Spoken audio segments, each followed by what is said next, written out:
So last जो video था उसमें हमने किंगडम फंजाई खत्म कर लिया था। बायोलॉजिकल क्लासिफिकेशन का चैप्टर हमने बिल्कुल स्टार्टिंग से कंप्लीट किया है, चाहे वो किंगडम मोनेरो हो, चाहे वो किंगडम प्रोटिस्टा हो, देन किंगडम फंजाई। आज सिर्फ 2 किंगडम बाकी हैं, किंगडम प्लांटे और किंगडम एनिमेलिया। उसके बाद थोड़े से वायरस लाइकेन पढ़ेंगे and the chapter is over. तो अगर किसी ने वो वाले वीडियोस नहीं देखे हैं तो उनका लिंक डिस्क्रिप्शन में होगा, आप जाकर देख सकते हैं।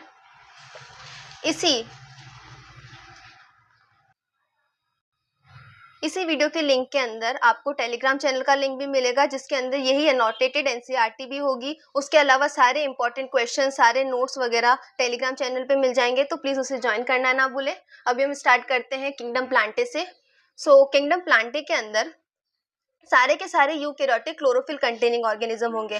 ये तो हमने देखा था कि जो प्रोकैरियोटिक ऑर्गेनिज्म होते हैं वो सिर्फ और सिर्फ मोनेरा के अंदर होते हैं। तो मोनेरा के बाद जितनी भी किंगडम आएगी, चाहे वो प्रोटिस्टा हो, फंजी हो, प्लांटे हो, एनिमेलिया हो, सबके अंदर जो सेल टाइप होगा यूकैरियोटिक होगा। तो यहाँ प्लांट के अंदर भी जो सेल टाइप है वो कौन सा होता है? यूकैरियोटिक होता है। ठीक है, अब यूकैरियोटिक सारे यूकैरियोटिक होंगे। और क्लोरोफिल कंटेनिंग ऑर्गेनिज्म, अगर क्लोरोफिल नहीं होगा तो प्लांट फोटोसिंथेसिस कैसे करेंगे? अगर वो फोटोसिंथेसिस नहीं करेंगे तो वो ऑटोट्रॉफिक नहीं होंगे, अगर वो ऑटोट्रॉफिक नहीं होंगे तो वो प्लांट नहीं होंगे। इसमें भी कुछ एक्सेप्शन है, क्योंकि कुछ मेंबर जो प्लांट किंगडम के होते हैं वो पार्शियली हेटेरोट्रॉप होते हैं। पार्शियली हेटेरोट्रॉप यानी कि वो जैसे कि इंसेक्टिवोरस प्लांट होते हैं, पैरासाइट्स होते हैं, वो दूसरे प्लांट्स के ऊपर भी डिपेंडेंट है या फिर दूसरे ऑर्गेनिज्म के ऊपर डिपेंड है। ठीक है, जैसे कि ब्लैडर वॉर्ट की अगर मैं बात करूँ या फिर वीनस फ्लाई ट्रैप जो होता है, दोनों किस टाइप के प्लांट है? दोनों इंसेक्टिवरस प्लांट है। कसकटा आपको पता है एक पैरासिटिक प्लांट है। कसकटा किस फैमिली और किस जीनस से बिलोंग करता है? इसका आंसर आप मुझे कमेंट सेक्शन में देंगे। The plant have an eukaryotic cell with a prominent chloroplast, मतलब जो भी एक प्लांट का सेल होगा वो यूकैरियोटिक होगा, उसके अंदर क्लोरोप्लास्ट होगा। ये बात हम देख चुके हैं। अब प्लांट की सेल वॉल किस चीज से बनी होगी? सेल्यूलोज से बनी होगी। अगर सेल्यूलोज से नहीं बनी है तो वो प्लांट में नहीं आएगा। ठीक है, मोस्ट ऑफ दी जो डिटेल होगी प्लांट किंगडम की, उसे और डीपली हम चैप्टर 3 में पढ़ेंगे। उससे पहले यहाँ पे सब हम सिर्फ ऊपर ऊपर से देखेंगे प्लांट किंगडम को। तो यहाँ पे अंदर देखेंगे कि जो लाइफ साइकिल होगी प्लांट की वो 2 फेजेस के अंदर डिवाइडेड होती है। एक तो होती है डिप्लॉयड फेज, जो कि स्पोरोफिटिक फेज होती है, जो डिप्लॉयड यानी कि 2n वाली फेज होती है, और एक होती है हैप्लॉयड फेज जिसे गैमेटोफिटिक फेज कहते हैं। ध्यान रखना, हैप्लॉयड फेज हमेशा गैमेटोफिटिक ही होगी प्लांट में, डिप्लॉयड फेज हमेशा स्पोरोफिटिक ही होगी। इन दोनों में से कौन सी फेज डोमिनेट करती है वो डिपेंड करता है कौन सी फेज के ऑर्गन जो है मल्टी सेलुलर है। जो मल्टी सेलुलर होगा वही फेज उसके अंदर डोमिनेट करेगी। इसके बारे में डिटेल में तो प्लांट किंगडम में जानेंगे। अभी बस इतना जानो कि 2 टाइप की फेज होती है, एक होती है स्पोरोफिटिक, दूसरी होती है गैमेटोफिटिक। तो स्पोरोफिटिक जो होगी वो डिप्लॉयड होगी, गैमेटोफिटिक जो होगी वो हैप्लॉयड होगी। और दोनों फेज जो होते हैं या तो फ्री लिविंग हो सकते हैं, एक दूसरे के ऊपर डिपेंडेंट होंगे। ऐसे 2 फेज वाले को ही हम ऑल्टरनेशन ऑफ जनरेशन कहते हैं। हालांकि ये वाला जो टॉपिक है ऑल्टरनेशन ऑफ जनरेशन वाला, ये कट हो चुका था प्लांट किंगडम में से, लेकिन जब हम प्लांट किंगडम पढ़ेंगे तो हम ये वाला टॉपिक जरूर पढ़ेंगे। ठीक है, यहाँ पे किंगडम प्लांटे खत्म होता हुआ। नेक्स्ट है किंगडम एनिमेलिया। तो ये जो किंगडम एनिमेलिया है इसके अंदर भी सारे यूकैरियोटिक ऑर्गेनिज्म होंगे, लेकिन इसके अंदर ऑटोट्रॉफ नहीं होंगे। क्यों? क्योंकि एनिमल्स अपना खाना खुद नहीं बना रहे।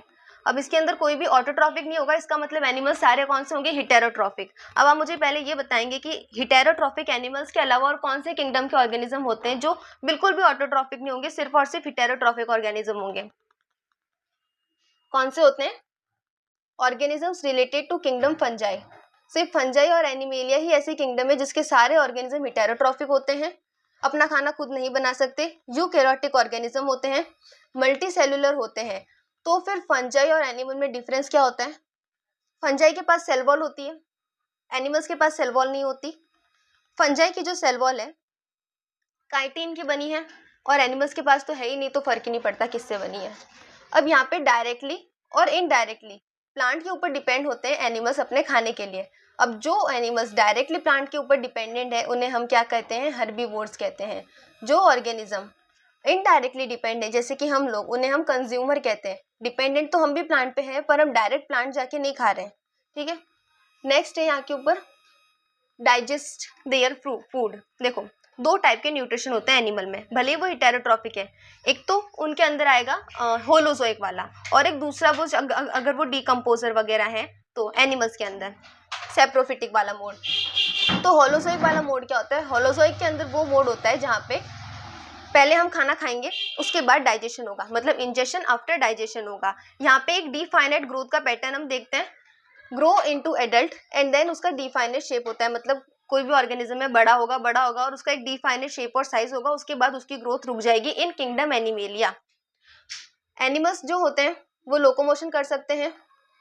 सेक्सुअल रिप्रोडक्शन जो होता है इनके अंदर कॉपुलेशन से होता है मेल और फीमेल के, फॉलोड बाय एम्ब्रियोलॉजिकल डेवलपमेंट, मतलब जो फीटस होगा उसका embryological stage by stage development होगा। यहाँ एक बहुत इंपॉर्टेंट चीज आती है कि मैंने बोला कि जो एनिमल्स होते हैं उनकी एक डिफाइनेट ग्रोथ होती है, तो क्या प्लांट की भी डिफाइनेट ग्रोथ होती है? नहीं। ओवरऑल जो प्लांट होते हैं ना वो इनडिफाइनेट ग्रोथ शो करते हैं, मतलब जब तक उनके जीवन है तब तक उनके अंदर सेल डिवीजन होगा, तब तक वो ग्रोथ करते रहेंगे। लेकिन प्लांट का कोई पार्ट ऐसा हो सकता है जो एक डिफाइनेट ग्रोथ शो करे, जैसे कि देखो ये जो प्लांट के अंदर पूरा प्लांट होता है, लेकिन मान लो इस एक टिप के ऊपर कोई एक फ्लावर उग गया, तो अब इस फ्लावर के बाद हमें पता है कि यहाँ से और कोई ग्रोथ नहीं होगी। इसका मतलब इस एक स्पेसिफिक पोजीशन के लिए जो ग्रोथ है वो डिफाइनाइट हो चुकी है अब। लेकिन अगर मैं बात करूँ एनिमल्स की, तो यहाँ पे हमेशा ही ग्रोथ डिफाइनाइट होती है, एक फिक्स एज के बाद, एक फिक्स शेप और साइज के बाद किसी भी एनिमल की जो ग्रोथ है वो रुक जाएगी, रुकी तो रुकी after a certain fix age. अब मान लो प्लांट है, मैंने कहा एनिमल्स लोकोमोशन कर सकते हैं लेकिन प्लांट लोकोमोशन नहीं कर सकते, लेकिन मूवमेंट एक ऐसी चीज है जो प्लांट और एनिमल दोनों कर सकते हैं। तो लोकोमोशन और मूवमेंट में डिफरेंस क्या हुआ? देखो अगर मैं यहाँ बैठी हूँ, मैं अपना हाथ हिला रही हूँ, अपना मुंह हिला रही हूँ, वो क्या बेसिक एक मूवमेंट है, लेकिन मेरी पोजीशन यही है, मैं वो चेंज नहीं कर रही। जब तक पोजीशन चेंज ना हो तब तक सिर्फ और सिर्फ मूवमेंट हो सकता है। जब एक जगह से दूसरी जगह जाएंगे तो वो जो पोजीशन का चेंज होगा उसे लोकोमोशन कहते हैं, जो सिर्फ एनिमल्स कर सकते हैं, जो प्लांट्स नहीं कर सकते। तो यही था हमारा एनिमल किंगडम यहाँ पे। नेक्स्ट आता है हमारे वायरस, वायरॉइड, प्रायंस और लाइकेंस। लास्ट टॉपिक है, चैप्टर फिनिश हो जाएगा। 5 किंगडम क्लासिफिकेशन जो आर एच बिटेकर ने दिया था, उन्होंने लाइकेंस के बारे में और कोई भी ए सेलुलर ऑर्गेनिज्म जैसे कि वायरस, वायरॉइड और प्रायंस के बारे में कुछ भी नहीं बताया। अब मैं इनको ए सेलुलर क्यों बोल रही हूँ, लेकिन मैंने लाइकेंस को ए सेलुलर नहीं बोला है। रीजन, जो वायरस होते हैं, वायरॉइड्स होते हैं, वो एक परफेक्ट सेल स्ट्रक्चर से नहीं बने, इनके पास एक पूरा सेल स्ट्रक्चर नहीं होगा, इसलिए वो ए सेलुलर होंगे। ठीक है, लेकिन मैंने लाइकेंस को क्यों नहीं बोला? लाइकेंस भी तो इनके अंदर है, वो इसलिए क्योंकि लाइकेंस किससे बनती है? फंजी और एल्गी से बनती है लाइकेंस। तो जब फंजी है, मल्टी सेलुलर है, फंजी है, यूकैरियोटिक है, लाइकेंस के अलावा लाइकेंस में फंजी के अलावा और क्या होता है? एल्गी। एल्गी एक काइंड ऑफ प्लांट है, प्लांट यूकैरियोटिक होते हैं, मल्टी सेलुलर होते हैं। तो मल्टी सेलुलर है मतलब बहुत सारे सेल है ना, और अगर एक भी सेल हो गया तो वो ए सेलुलर नहीं होगा, यहाँ पे तो बहुत सारे सेल है। तो लाइकेंस ए सेलुलर नहीं है, लेकिन वायरस, वायरॉइड और प्रायंस ए सेलुलर होंगे। Crystal clear? अब अगर मुझे पता है कि कभी किसी को कॉमन कोल्ड हो गया या किसी को फ्लू हो गया, तो वो किसकी वजह से हो रहा है? वो वायरस की वजह से हो रहा है। ठीक है, वायरस को कभी भी क्लासिफिकेशन में अभी तक हमने कोई भी जगह नहीं दी है वायरस को। क्यों? क्योंकि अभी हमें पता ही नहीं है कि वायरस जो है वो एक जिंदा चीज है या फिर नहीं है। क्यों नहीं पता है? क्योंकि वायरस जब तक बॉडी के बाहर है, किसी भी होस्ट ऑर्गेनिज्म की बॉडी के बाहर है, तब तक वो एक इनर्ट क्रिस्टलाइन स्ट्रक्चर बना लेता है, सॉलिड स्ट्रक्चर बना लेता है।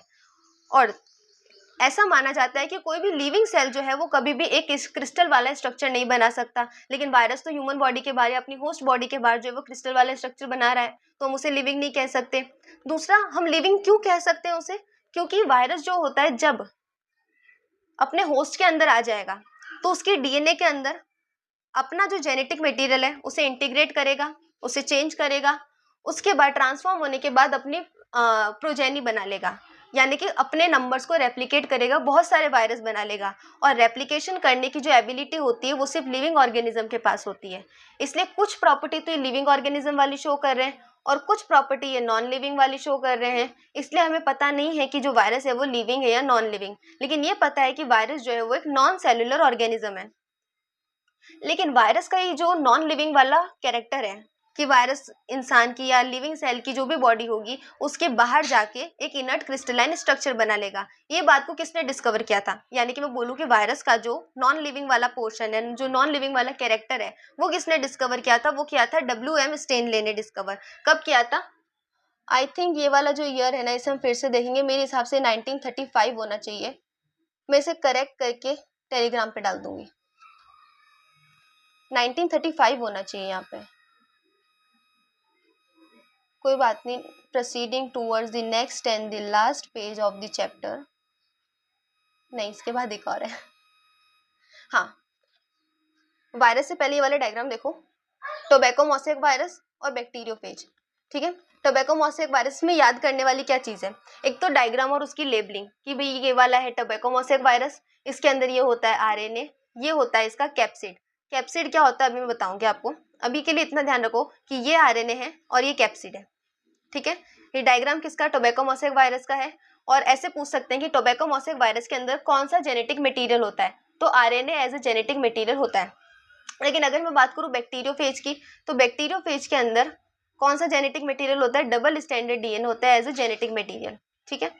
इसकी भी लेबलिंग आ सकती है, ये इसका हेड वाला पोर्शन है, फिर ये इसका कॉलर वाला पोर्शन है, ये इसकी पूरी शीट है और ये टेल फाइबर्स है। अब जो बैक्टीरियोफेज है, बैक्टीरियोफेज होता है क्या, अगर मैं पूछूं बैक्टीरियोफेज एक बैक्टीरिया है या वायरस है, तो बैक्टीरियोफेज बैक्टीरिया नहीं है, बैक्टीरियोफेज एक वायरस है और एक ऐसा वायरस जो बैक्टीरिया को इन्फेक्ट करता है। मतलब जब वायरस किसी बैक्टीरिया को इन्फेक्ट कर देगा तो उस वायरस को बैक्टीरियोफेज कहेंगे, ठीक है। अब ध्यान रखना, जो बैक्टीरियोफेज होता है उसके पास डीएनए होता है पर सिंगल स्टैंडर्ड डीएनए नहीं होकर डबल स्टैंडर्ड वाला डीएनए होता है इसके पास। Once they infect the cell, एक बार किसी वायरस ने किसी सेल को इन्फेक्ट कर दिया तो उसके बाद वो क्या करेगा, उस ठोस सेल की पूरी मशीनरी ले लेगा। जैसे कि जब हम ह्यूमन हेल्थ और डिजीज पढ़ेंगे तो हम देखेंगे कैसे एड्स के अंदर वायरस ने अपने आप को रेप्लिकेट किया।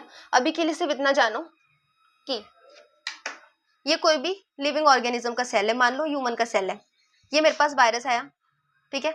अब वायरस और ये ह्यूमन ऑर्गेनिज्म का सेल, इसके पास इसका अलग से जेनेटिक मटेरियल है, इसके पास इसका अलग से जेनेटिक मटेरियल है, लेकिन इसका जेनेटिक मटेरियल इस बॉडी में अभी काम नहीं आ रहा, तो ये इसके अंदर एंटर कर गया। एंटर करने के बाद अपनी जो लेयर होगी बाहर वाली उसको डिफ्यूज करेगा और अपना जेनेटिक मटेरियल इसके अंदर डालेगा। जब इसके अंदर जेनेटिक मटेरियल आ जाएगा तब चेंज करेगा उस जेनेटिक मटेरियल को और इससे भी वायरस वाला कर देगा जेनेटिक मटेरियल। अब वो वाला जेनेटिक मटेरियल रेप्लिकेशन कर सकता है क्योंकि हमारे जीनोम से इंटीग्रेट है। अब जब वो रेप्लिकेशन करेगा तो जितने भी उसकी प्रोजेनी बनेगी, जितने भी और सेल बनेंगे उसके आगे, वो सारे वायरस वाले सेल होंगे। अब वो सेल जाके पूरी बॉडी को इन्फेक्ट कर सकते हैं। तो जब ये किसी सेल को इन्फेक्ट कर लेंगे तब पूरी मशीनरी लिविंग ऑर्गेनिज्म की ले लेंगे, लिविंग सेल की ले लेंगे और फिर अपने आप को रेप्लिकेट करने के बाद जिस होस्ट के अंदर से अपने आप को उन्होंने बढ़ाया है, अपने नंबर बढ़ाए, उस होस्ट सेल को ही ये लोग मार देंगे। Virus means venom and poisonous fluid. Virus क्या होता है, वेनोम और पॉइजनस फ्लूइड होता है। Dmitri Ivanovsky 1892 recognise certain microbes as mosaic disease of tobacco. मतलब डिमित्री इवानोव्स्काय आए, उन्होंने देखा कि टोबैको का पौधा है, टोबैको के प्लांट के अंदर कुछ वायरस हैं जो टोबैको की जो प्लांट होता है उसको मोज़ेक डिजीज कर रहे हैं। They were found to be smaller than bacteria. अब उन्होंने देखा कि ये जो वायरस है, ये जो भी चीज़ है जो टोबैको के प्लांट को खराब कर रही है, पहले नहीं पता चला वायरस है, जो भी चीज़ है जो टोबैको के प्लांट को खराब कर रही है उसको एक बैक्टीरिया प्रूफ शेल्टर लिया और उसमें से पास कराने की कोशिश की। अब वो बैक्टीरिया प्रूफ शेल्टर से भी पास हो गया। पास होने के बाद पता चला भाई इस शेल्टर से तो बैक्टीरिया पास नहीं हो रहे थे लेकिन ये पास हो गया। इसका मतलब ये जो भी चीज़ है जो टोबैको के प्लांट को इन्फेक्ट कर रही है वो उस बैक्टीरिया से भी छोटी है, तो उसकी साइज यानी कि वायरस की जो साइज है वो बैक्टीरिया से भी छोटी होती है। कैसे पता चला, जब डिमित्री इवानोव्स्काय ने उसे बैक्टीरिया प्रूफ फिल्टर से पास करवाया। उसके बाद नए साइंटिस्ट है एमडब्ल्यू बीजेरिंग, ये आए थे 1898 में। 1898 में आने के बाद इन्होंने क्या किया, इन्होंने देखा कि भाई जो टोबैको का प्लांट होता है वो अगर थोड़ा सा भी इन्फेक्ट है तो वो आसपास के बाकी सारे हेल्दी प्लांट्स को या हेल्दी पार्ट ऑफ प्लांट्स को भी इन्फेक्ट कर देगा। तब उन्होंने कहा कि अब ये जो नया पैथोजन आया है इसको हम वायरस कहेंगे जिसकी वजह से सारा इन्फेक्शन फैल रहा है। अब उन्होंने कहा कॉटेजियम वायवम फ्लूइडम। ये लाइन किसने कही थी, एमडब्ल्यू बीजेरिंग ने। इसका मतलब ये है कि एक फ्लूइड ने सबको खराब किया। टोबैको प्लांट का जो एक्सट्रैक्ट निकला, जो थोड़ा सा फ्लूइड निकला, उसने पूरे के पूरे जो हेल्दी प्लांट्स थे उनको भी डिस्ट्रॉय कर दिया। ये एक इन्फेक्शियस लिविंग फ्लूइड होता है। उसके बाद WM स्टैनले, देखो मैंने कहा था ना यहाँ पे ईयर 35 होना चाहिए, ये देखो आ गया। WM स्टैनले ने 1935 के अंदर बताया था कि जो वायरस होता है वो क्रिस्टल हो सकते हैं और लार्जली बड़े बड़े प्रोटीन होते हैं उसके अंदर, मतलब मोस्ट ऑफ द अमाउंट जो होता है वो प्रोटीन का होता है वायरस में। ऑब्लिगेट पैरासाइट होते हैं, मतलब 100% पैरासाइट होते हैं, कोई भी एडजस्टमेंट नहीं करेंगे। ये इनर्ट होते हैं, outside the specific host cell, ये मैंने बता दिया। अब है कि प्रोटीन के बाद जो वायरस होते हैं उनके अंदर जेनेटिक मटेरियल भी होता है, और वो डीएनए भी हो सकता है, वो आरएनए भी हो सकता है। नो वायरस कंटेन आरएनए और डीएनए, कोई भी वायरस ऐसा नहीं जिसके अंदर आरएनए डीएनए दोनों होंगे, ऐसा कोई वायरस नहीं है। लेकिन एक एक्सेप्शन है, जनरली पूछे कि ऐसा क्या कोई ऐसा वायरस नहीं है जिसके अंदर डीएनए आरएनए नहीं होंगे, तो हाँ ऐसा कोई वायरस नहीं है। लेकिन अगर ल्यूको वायरस का नाम देके पूछ ले तो ल्यूको वायरस के अंदर डीएनए भी होता है, आरएनए भी होता है, दोनों type of genetic material leuco virus के अंदर मिल जाता है। ठीक है, अब यहाँ पे ये जो ब्लू पोर्शन में जो कुछ भी लिख रखा है उसको यहाँ से नहीं पढ़ते, उसको यहाँ से देखो।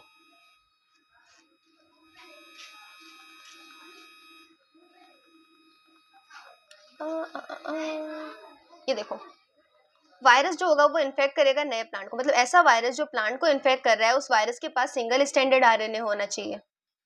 ऐसा वायरस जो एनिमल को इन्फेक्ट कर रहा है उसके पास या तो सिंगल स्टैंडर्ड आरएनए हो, या डबल स्टैंडर्ड आरएनए हो, या फिर डबल स्टैंडर्ड डीएनए हो। समझ गए? इसको एज इट इज याद करो, इसमें कोई समझाने वाली बात है भी नहीं। ऐसा वायरस जो प्लांट को इन्फेक्ट करे उसके पास सिंगल स्टैंडर्ड आरएनए होना चाहिए, ऐसा वायरस जो एनिमल्स को इन्फेक्ट करे उसके पास सिंगल स्टैंडर्ड या डबल स्टैंडर्ड डीएनए होना चाहिए। अब जो बैक्टीरियल वायरस होता है, फिर बैक्टीरियोफेज होता है, वो ऐसा वायरस होता है जो बैक्टीरिया को इन्फेक्ट करता है, उसके पास डबल स्टैंडर्ड डीएनए होता है। ये हमने ऊपर डायग्राम में देख लिया है। जो प्रोटीन कोट होता है जिसे हम कैप्सिड कहते हैं, मैंने कहा था ना कैप्सिड क्या होता है वो हम आगे देखेंगे।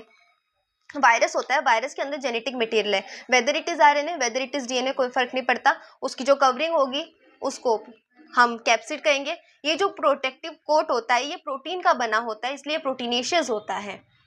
स्मॉल सब यूनिट से बना होता है ये कैप्सिड, और कैप्सिड की छोटी छोटी यूनिट्स को हम क्या कहते हैं? कैप्सोमियर कहते हैं। ये प्रोटेक्ट करता है न्यूक्लिक एसिड को। न्यूक्लिक एसिड यानी कि जो भी हमारा जेनेटिक मटेरियल होगा उसको प्रोटेक्ट करने का काम कौन करेगा? कैप्सिड करेगा। कैप्सिड किससे बना है? छोटे छोटे सब यूनिट कैप्सोमियर से बना है। Capsomere are arranged in helical and polyhedral geometric form. ठीक है, कैप्सोमियर जो होता है वो हेलिकल, पॉलीहेड्रिकल या ज्योमेट्रिक फॉर्म में मिलता है। लेकिन एक बात ध्यान रखना, हर एक वायरस की हेलिकल सिमेट्री नहीं होती है। डायरेक्ट स्टेटमेंट वाइज क्वेश्चन आ सकता है, हर एक वायरस की हेलिकल सिमेट्री नहीं होती है।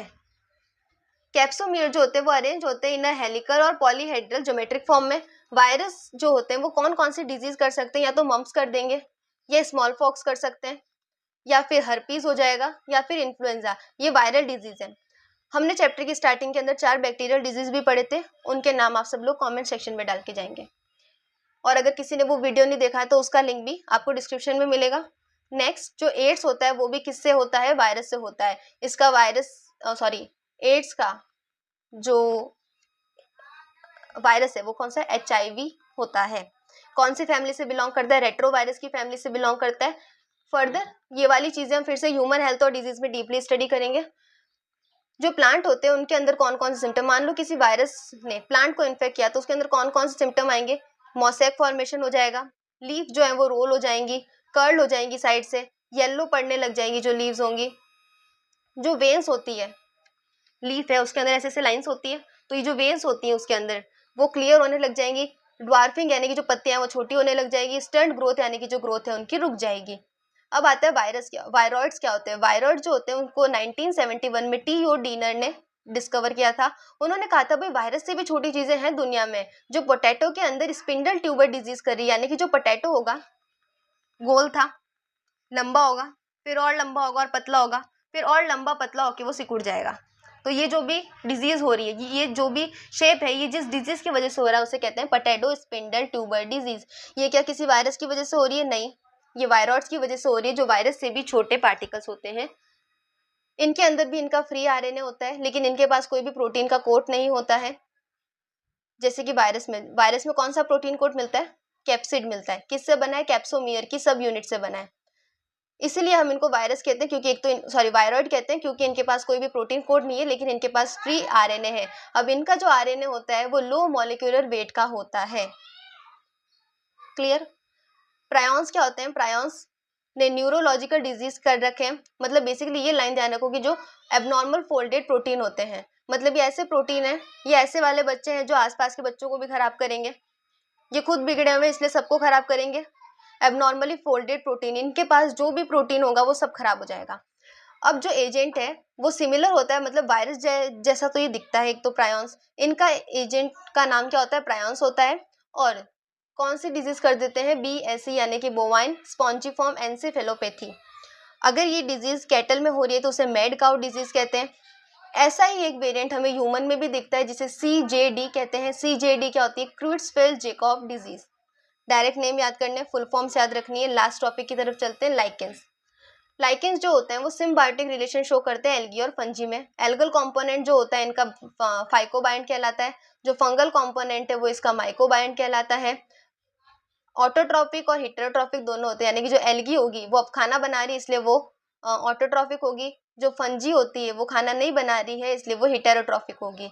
एल्गी खाना बनाएगी, अभी पढ़ा हमने। फंजी क्या करेगी, बैठे बैठे नहीं खाएगी, वो उसको शेल्टर प्रोवाइड करेगी और रूट्स से जो भी वाटर या फिर मिनरल न्यूट्रिशन जो भी प्लांट को चाहिए, जो भी एल्गी को चाहिए, वो सब कुछ ला के देगी। So there is close association that if one saw lichen in nature, अगर हम कभी भी नेचर में लाइकेंस को देखते हैं तो हम कभी भी इमेजिन नहीं कर सकते that they had two different organism with in. Lichens जो होगा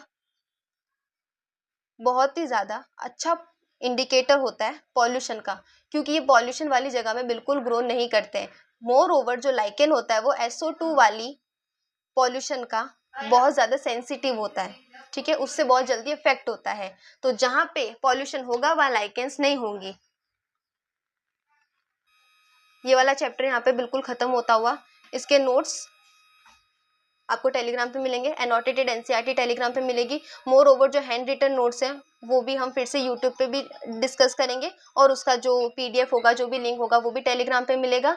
सो please don't forget to join Telegram channel, don't forget to subscribe the YouTube channel. Thank you.